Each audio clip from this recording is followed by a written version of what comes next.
శాశ్వతముగా ఉంటాయి. వారి చెయ్యి అంత గొప్పది. ఈ సంవత్సరము ప్రజలందరూ బాగుపడతారు, విశ్వాసంతో ఉండాలి.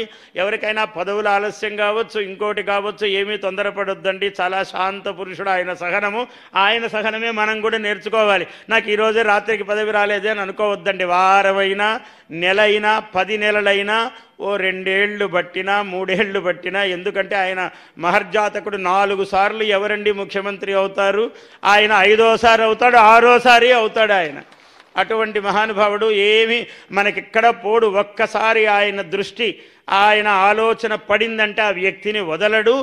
ఎవరిని ఒక్క పరుషవాక్యం మాట్లాడడండి. భాష అన్నది ఆయన్ని చూసి నేర్చుకోవాలి అందరూ.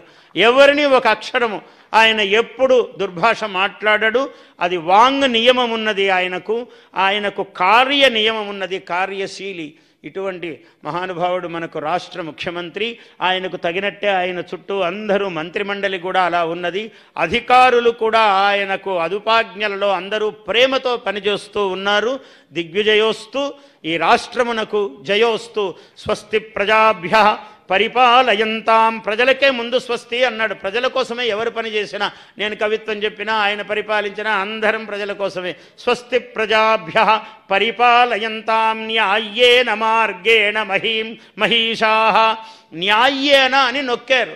న్యాయేన అంటే చాలు, న్యాయముగా అని. న్యాయేన అంటే న్యాయము నుంచి కొంచెము కూడా పక్కకు తప్పకుండా ప్రభువులు పరిపాలింతురుగాక.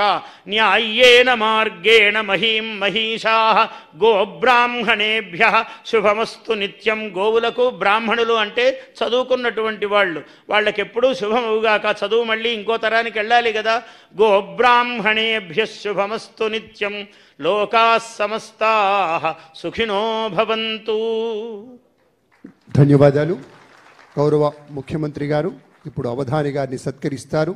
రాష్ట్ర ప్రభుత్వం పక్షాన శ్రీమాన్ పద్మశ్రీ బ్రహ్మశ్రీ డాక్టర్ మాడుగుల నాగభణి శర్మ గారిని ప్రభుత్వం పక్షాన సత్కరించబోతున్నారు గౌరవ ముఖ్యమంత్రి వర్యులు.